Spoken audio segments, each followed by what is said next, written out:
विना तिकीट प्रवासी आणि अनधिकृत फेरीवाले विक्रेते यांच्या विरुद्ध रेल्वे प्रशासनाने कारवाईचा धडाका लावला आहे। या पार्श्वभूमीवर गेल्या 48 तासात 926 विना तिकीट प्रवासी आणि 7 अनधिकृत विक्रेते यांच्यावर कारवाई करण्यात आली। अनधिकृत खानपान विक्रेत्यांनी रेल्वे प्रवाशांच्या जीविताशी खेळ चालवला आहे।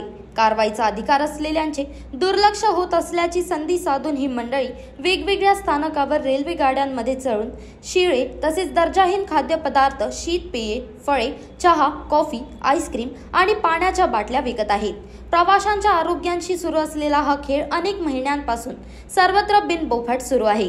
अशातच आता रेल्वेच्या बल्लार शहा आणि नागपुरातील स्टॉलवरून अंडा बिर्याणी प्रवाशांना विकण्यात आली आणि ती खाल्ल्यामुळे अनेकांना विषबाधा झाल्याने अवघे रेल्वे प्रशासन हादरले आहे। या पार्श्वभूमीवर विभागीय रेल्वे वाणिज्य व्यवस्थापक अमन मित्तल यांनी खाद्यपदार्थ, पेये, पाणी, फळे विक्रेत्यांना चांगलेच फैलावर घेतले असून त्यांनी दर्जेदार खाद्यपदार्थ, पेये तसेच फळे विकण्याचा सल्ला दिला आहे। त्याचप्रमाणे सोमवारी रात्री दुरंतो एक्सप्रेसमध्ये बोगस ओळखपत्र घेऊन खाद्यपदार्थ विकणाऱ्या 5 जणांवर कारवाई करण्यात आली, तर मंगळवारी आणि बुधवारी नागपूर स्थानकावर 7 अनधिकृत विक्रेत्यांना पकडण्यात आले आहे।